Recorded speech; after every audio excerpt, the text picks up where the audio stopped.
back when I was working on this in government, we went over to visit Northern Ireland many times. We spoke to loads and loads of businesses, everyone from hauliers. They were showing us the stacks of paper this thick for one lorry load of goods moving from GB to Northern Ireland. There's no high risk goods there. This is just sort of ordinary, run of the mill consumer goods requiring hundreds and hundreds of pages of paperwork.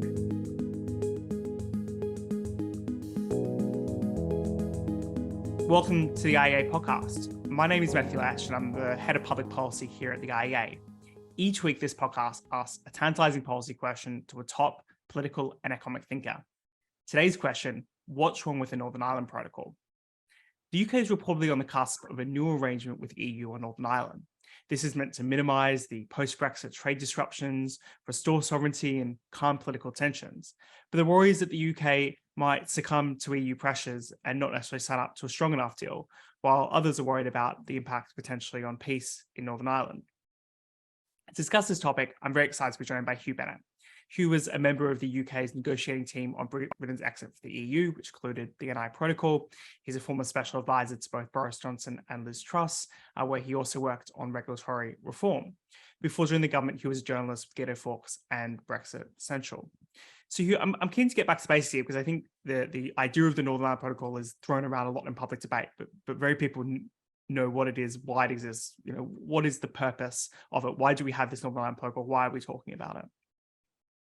Yeah, no, that's a very good question. I think you need to sort of rewind many years in the Brexit debate to sort of really go back to the origins of it. It feels like a long time ago now, but you almost have to rewind to 2017, and the end of 2017, when Theresa May agreed her sort of now somewhat infamous so-called joint report with the EU, which basically laid the foundations for what would become the backstop at the time.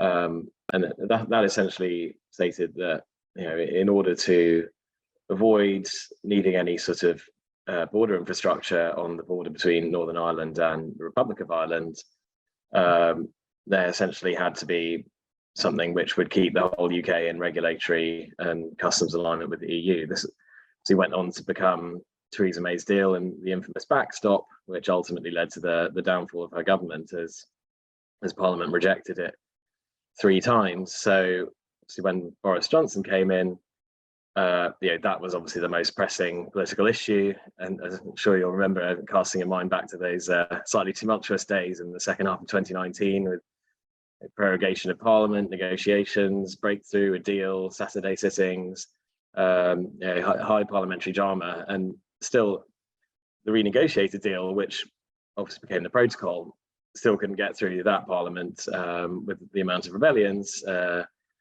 And obviously that then led to the 2019 general election, which Boris Johnson won on the platform of getting Brexit done. So that's essentially when the protocol then comes into force at that point. And I think it's obviously very different from the original backstop, but it's not been without its own problems. And I think obviously when you look at the text of the protocol itself, it's made clear that it's meant to be a living document. It has the potential to evolve. And in the context of Northern Ireland, anything like that's always going to need to be interpreted in a way that is actually sort of sympathetic to the specific issues on the ground there, and the nature of trade between GB and Northern Ireland obviously being very different from the nature of trade with the EU sort of other external partners. So I think there's obviously been challenges ever since the protocol really fully came into force after we left the transition period. Yeah. And it's obviously led to political deadlock in Northern Ireland. It's caused big problems for traders trying to move goods from Great Britain to Northern Ireland. It's affected consumer choice in Northern Ireland, and it's obviously got constitutional implications as well. And I'm keen to go into that, but unpacking kind of what you said there a second ago. So my best understanding is more or less what May was getting towards in order to reduce the risk of a border between Northern Ireland and the Republic of Ireland was to effectively put the entirety of the UK into the EU's regulatory orbit in perpetuity. Now, that was obviously opposed by a lot of Brexiteers on the basis that what's the point of leaving the EU, but more or less agreeing to follow single market rules indefinitely. That's in a sense that's the worst of both worlds, which is you don't get necessarily the benefits of being a member of the EU and getting a say in the decision-making process of the EU, but you also lose out in the sense that you can't diverge from the EU systems. You struggle to sign comprehensive trade deals with third countries, et cetera, et cetera, et cetera.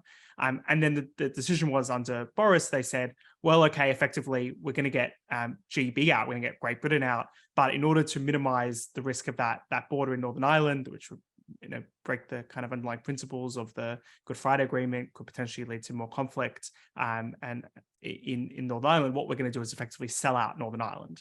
And maybe that's too simple a way to put it, and I want you to correct me if I'm wrong. But what effectively happened was there was a trade-off here which said, okay, yes, we want GB to be fully independent, but we're willing to accept EU's at least to some extent rules being applied in Northern Ireland, and therefore the UK would no longer in the sense be fully sovereign over Northern Ireland. There'd be some elements, say medical regulation or product goods regulation, where in order to ensure that there was a frictionless border between Northern Ireland and Ireland, that Northern Ireland would follow the EU's rules. But then that creates a border between Northern Ireland and Great Britain, and then that creates the other side of it, which is it's much harder to export goods from GB to NI, and that's the outcome of the protocol in practice.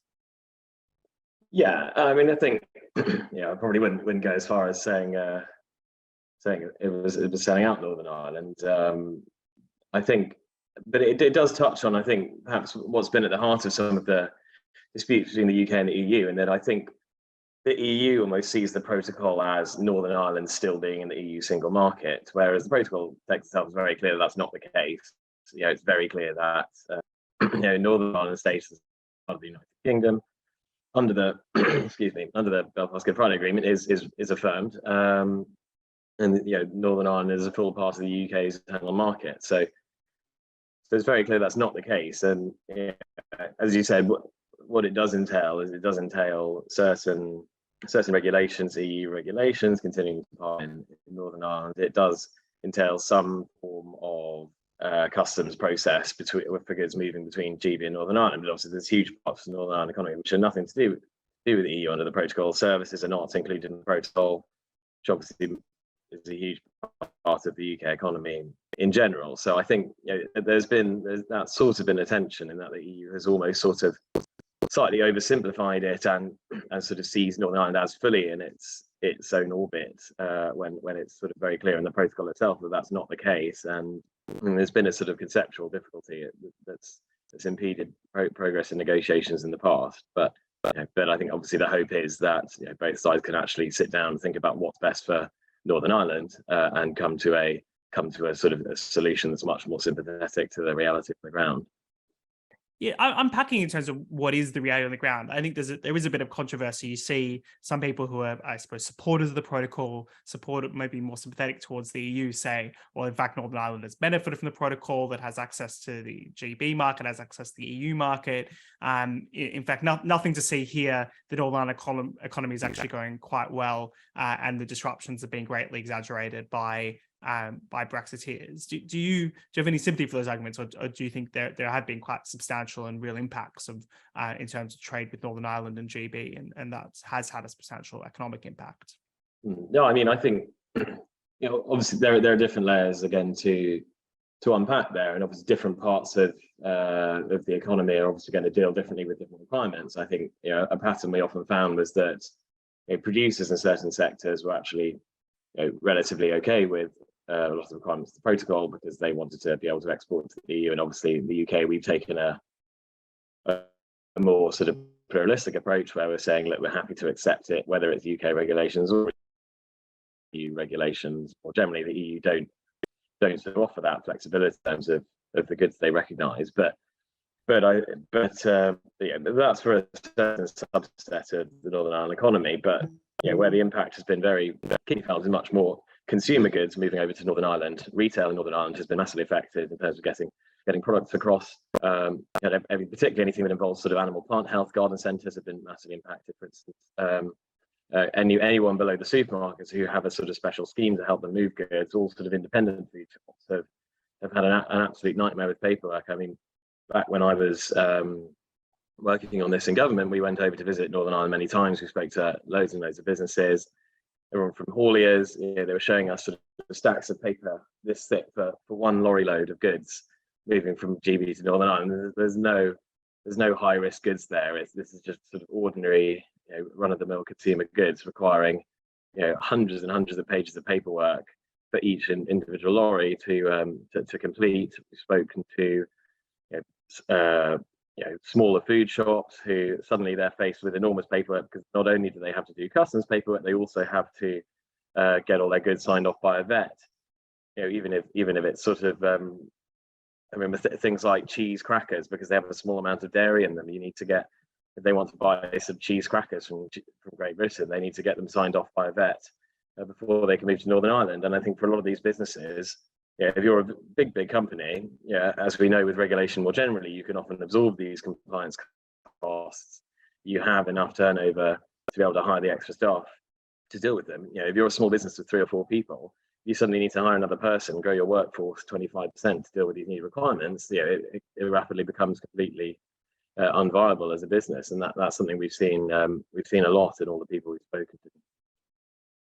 Yeah, and of course, it's not necessarily just about the economics here in any case, which is that there's the biggest issues around the politics. The fact that there is no functioning Northern Ireland Assembly, as well as the increasing, I suppose, threats or actual cases of violence when it comes to Northern Ireland politics as a result of this agreement. And I suppose one of the key principles of the Good Friday Agreement is cross-community support. And if there's one community that doesn't support a certain major element of policy, it is quite problematic from a Good Friday Agreement perspective. But on top of that, and you make this point, Hugh, in a recent article you wrote for The Telegraph, there's a question of sovereignty here, which is that even if there was no economic disruption, ultimately a problem with the Northern Ireland Protocol, at least the way you put it, is the fact that the UK has given up its ability to make policy in major substantive areas when it comes to Northern Ireland, and a country that is not sovereign over all its territory, and is one that doesn't have the proper rights and abilities and freedoms. I think the thing is with Northern Ireland and the complex set of relationships there and the history, I think we as the UK have always sort of accepted there will need to be some degree of hybridity in Northern Ireland. I mean, that's sort of very much woven into the fabric of the Good Friday Agreement itself. It is there precisely to balance a lot of competing interests. So, in that sense, I think there's always an acceptance that Northern Ireland will need to be treated slightly differently from the rest of the UK. I don't think anyone is sort of arguing Northern Ireland is we're saying there's going to be no special arrangements for Northern Ireland whatsoever. That much is clear. But I think our approach towards trying to solve a lot of these problems was actually trying to embrace more of a pluralistic model. So instead of saying only EU standard goods put on the market, there we can say, well, look, we've seen from operating the protocol, there's zero evidence of any leakage of non-compliant goods into the single market that aren't meant to be there. Where the goods are just destined for consumers in Northern Ireland, why not allow it to be UK and EU standards at once? The whole idea of dual regulation. And I think, contained within that, I think that also helps to address some of the problems around the democratic deficit, because you're saying, well, actually, it's up to individual businesses and consumers. Do they want to use EU standards? Do they want to use UK standards? And sure, some of them might say, okay, we want to our main business is exporting to the EU, so we want to use EU standards. Others might say, well, actually, our main business is just selling things made in England to consumers here in Northern Ireland, so it obviously makes sense for us to use UK standards. And I think by allowing that flexibility, I think you actually sort of you recognise that the competing interests at play, but I think you actually alleviate a lot of the pressures that people in Northern Ireland are all sort of subject exclusively to rules and laws that they don't have a say over. Yeah, I think in that case there might be compromise that can be clearly found. I think the other issues necessarily may be something like ECAJ jurisdiction.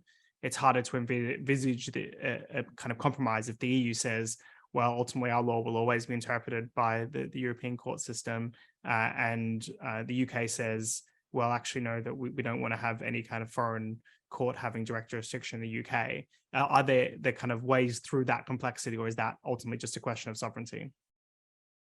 I mean, again, that's it's a difficult one, and obviously the way the EU approach, the way they structure their legal order is quite rigid in terms of their views about only the Court of Justice can interpret, can make any statement on the interpretation of EU law. Of course, it is not uncommon in legal systems. In our own legal system, of course, our courts can pay heed to relevant judgments from other jurisdictions. They do it all the time. You look at major cases, often it's other places that have a similar common law system. Australia, New Zealand, Canadian cases are cited, but where law is being used that has its origins somewhere else, it's entirely normal for a judge in this country to say, well, actually, it's relevant to look at a judgment from this court. Might even be the European court when it comes to interpreting a piece of law. But as you say, that's very different from a system where actually there is a sort of direct link of legal escalation that goes directly from the domestic courts into the European Court of Justice. And I think unless that can be addressed, that's always going to be a point of tension and a point of unhappiness.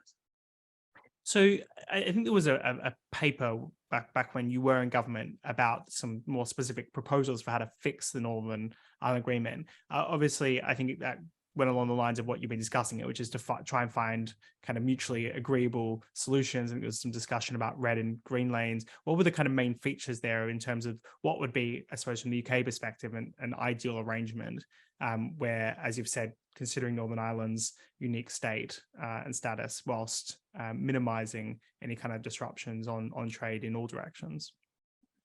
Yeah, and I think obviously a red and green lane has been the heart of the proposal, and it sounds like that's what negotiators are working on at the moment. Obviously the key things with a green lane is how green really is the green lane. Just so I get this right, the idea behind the green lane is basically if you're relatively low risk, no checks going into Northern Ireland from GB, but then a red lane would be essentially high risk or non-registered or non-normal traders or something along those lines. And so I think the basic idea is that the red and green lanes divide according to the destination of the goods. So if the goods are destined to Northern Ireland and they won't be processed or moved on to the EU in some way, then they're green lane. If they know that they're destined for the EU, they're red lane. And then this is all then supported by using trusted trader schemes, using post-movement compliance checks to make sure that the goods actually have ended up where companies say they have. And obviously repeated vendors could be sort of struck out of the system and be forced to use the red lane if they were deemed to be breaking the rules. But as I said, the protocol, or at least part of the protocol with the grace periods, has been in operation for over 2 years now, and I don't think there's been any sort of measurable evidence of anything sort of ending up in the Republic when it shouldn't do. So in that sense, I think a system that is based on trust, that is based on traders doing the right thing, I think it does seem like a proportionate solution to the sort of challenges that are being faced there. I think the problem then is, as I said, how green is the green lane? And I think what we found is it's not really the physical checks at the border that are the problems for small traders. Once your lorry's set off, if it has to spend sort of 20 minutes doing paperwork, in Larne ports or something, that's not really that material to the viability of moving the goods. The much bigger problem is actually the paperwork involved with it, rather than the physical checks. And I think the real thing that will sort of be a determinant of whether the model that's agreed with the EU is a good one is just how green is it? Does it mean genuinely the sort of light touch process that a van moving goods around around England would have? You would expect to have a dispatch note, you expect to have a full inventory of everything in the lorry already. Obviously companies moving lots of goods around know what they're moving around. People aren't just sort of throwing stuff in lorries haphazardly. No one can run a business like that. So is it something that looks more like that, sort of shipping manifest inventories of lorries, or is it something that involves having to fill out a separate 2025 field form for every single consignment within the lorry load. If you've got a mixed load of 50 different consignments, that's suddenly 50 forms with 25 fields each. You can do the math. That's suddenly a lot of bureaucracy that you're encountering, and I think that's the sort of key determinant of whether it's really going to improve things or not. Yeah, I'm kind of interested in what you'll be looking at potentially in the next week or so when the government does announce some kind of new arrangement. What are the key facts here about whether or not something that you'd be proud to support and say that the negotiators have done a good job, or something that what are the red flags in terms of a potential deal?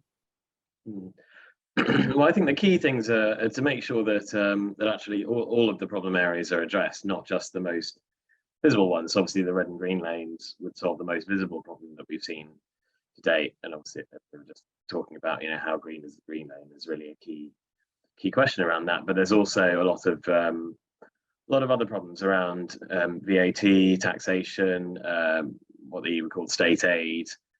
Which obviously the way they define it, it's not just sort of giving money to companies. It's also tax breaks, tax incentives, and as we know, sort of no taxation without representation has been quite an evocative rallying cry over the centuries. And obviously, Northern Ireland is currently in a situation where even if the UK government wants to, it isn't able to implement the same tax measures across the whole UK. So I think that obviously does go quite to the heart of what the fundamental activities of government are. So I think ensuring that there's a sort of proper resolution to those problems and not just a sort of light version of the EU system where the UK still needs to ask permission from the EU or conform with sort of very specific rules in order to grant tax breaks in Northern Ireland would be a big thing to look out for. Obviously, the European Court, its relationship with any arrangements going forward will be a big question, and then dual regulation. I think it's been an area that the EU's been sort of very unwilling to look at sort of in any detail in the past. So I think in terms of easing the pressures on consumers, in terms of giving it actually sort of helping the political situation in Northern Ireland, so people can say, look, we're not being subjected to rules that we have no control over. We actually have a choice between rules. In a lot of cases, I think whether we can actually get any meaningful agreement on that is going to be quite a big thing to look out for as well. So Hugh, while I've got you, I want to also pick your brains, let's say, on some of the other work you're doing in government around regulatory reform. You were quite focused in terms of I believe Brexit opportunities and trying to ensure the UK got the most out of divergence from the EU. I was wondering what you make of the government's efforts so far on things like the EU Retain Law Bill and broader post-Brexit, even broader kind of red tape cutting agenda from the government. We hear quite substantially across all three recent administrations about the importance and the priority that's been put on cutting EU red tape in particular, and whether or not that's actually happening in practice, I think is still though an open question. Yeah, I mean, I think it's very welcome that the government has continued the retained EU law bill. So that's something we put a lot of work into towards the end of the Boris administration, and I think it is an important step. Obviously, the 2018 Withdrawal Act left our legal system in a bit of a limbo where we'd actually created a new special status for a lot of EU law, a lot of it because the EU law didn't sort of divide neatly into sort of primary and secondary in quite the same way. I think a lot of EU law got upgraded to having the status of primary legislation when it obviously never had that level of scrutiny through Parliament in the first place. And so, I think it is a very important piece of legislation to actually, regularise the UK's legal system and the status of legislation within it, and ensure that actually you've got this enormous body of laws, and ensuring that the government actually has the tools necessary to make proportionate changes to those rules without having to pass an act to Parliament every time, which obviously, given the volume of laws we've inherited and the lack of scrutiny they had in the first place, I think is entirely sensible. I think that the challenge comes obviously with the sheer volume of laws and the need to see rewind to last summer. Both candidates set ambitious timetables for that, and I think obviously they're keen to get it done before the next general election, which is understandable for for political reasons. I think the challenge is obviously within those EU laws, you have everything ranging from some minor regulation about power maximum power wattage for patio heaters, right the way through to your whole system of intellectual property law or things like that, which obviously take a lot longer to reform. And so, and the challenge will be to ensure that actually the government takes this opportunity to genuinely make those reforms, to really change those regulations that aren't working. If all we do is sort of copy paste, we do a second copy paste exercise where it's already been copy pasted by the first bill, but all we do now is we sort of convert it into law that looks more like UK law, but is still doing exactly the same things as it was doing before. I think it'll be a real missed opportunity. I mean, that said, it's a huge task, I think,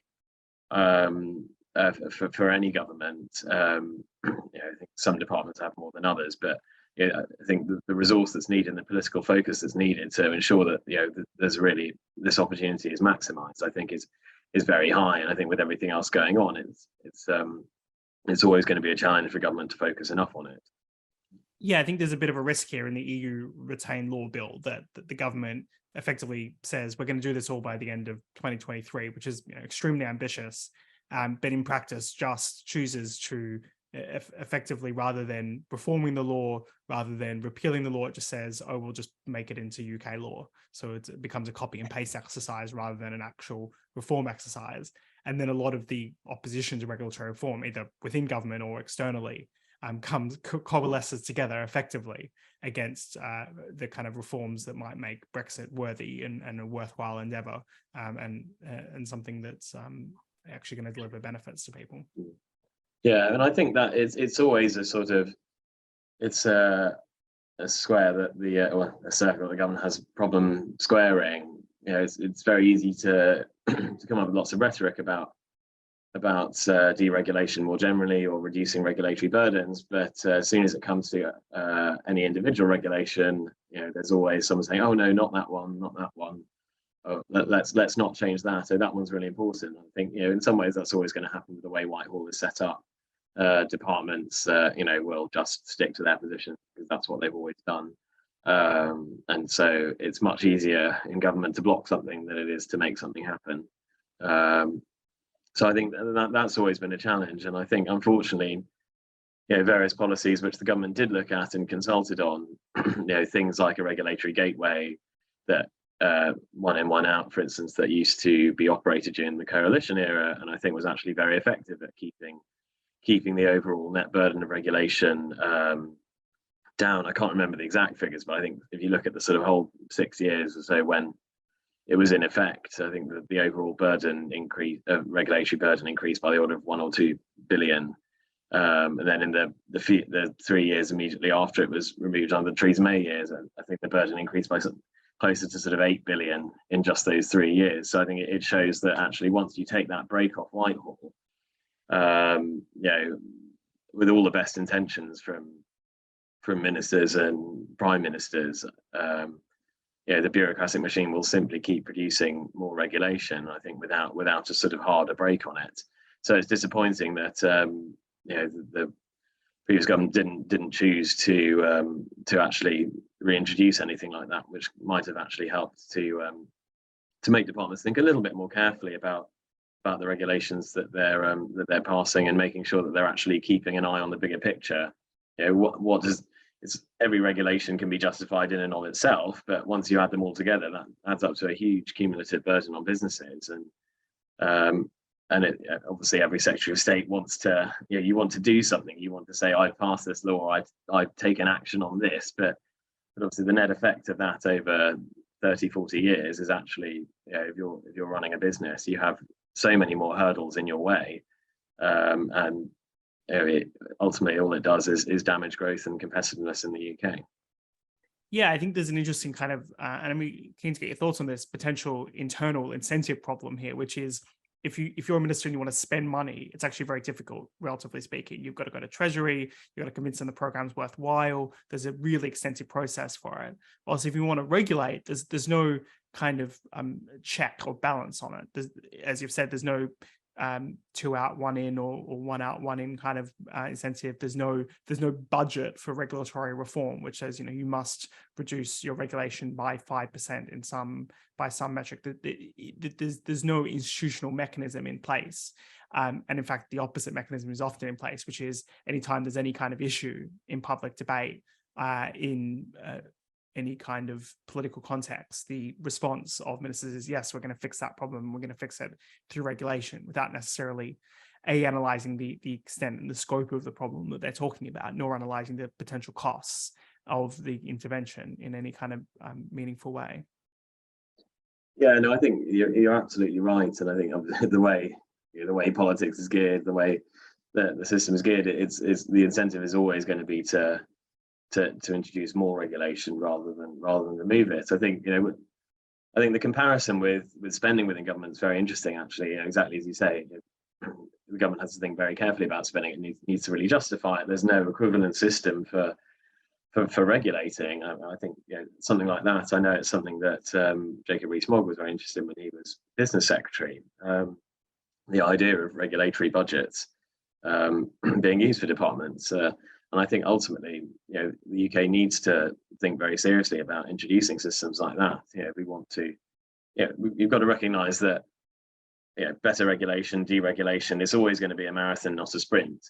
The low-hanging fruit has largely been taken care of. The problem is that the cumulative burden, which will always increase unless you can sort of change the institutional incentives, make system-level changes that change the behaviour of government, change the behaviour of policymakers over 5, 10, 15-year periods. I think that's when you'll start to actually reverse the trend towards ever-increasing regulation and actually see the benefits in terms of increased economic growth and increased business activity. Well, Hugh, thank you so much for joining the IEA podcast. It's been a fascinating discussion with Hugh Bennett, who's a former special advisor to Boris Johnson and Truss, as well as a member of the UK's negotiating team on leaving the EU. If you've been enjoying this podcast, please do subscribe in your chosen podcast provider, as well as the IEA's YouTube. And if you'd like to learn more about the IEA and interested in supporting the IEA, please do visit iea.org.uk. Well, if you enjoyed that conversation, why not watch one of these other videos? And while you're here, remember to hit the subscribe button and the notification bell. That way, you'll never miss out on a single IEA broadcast.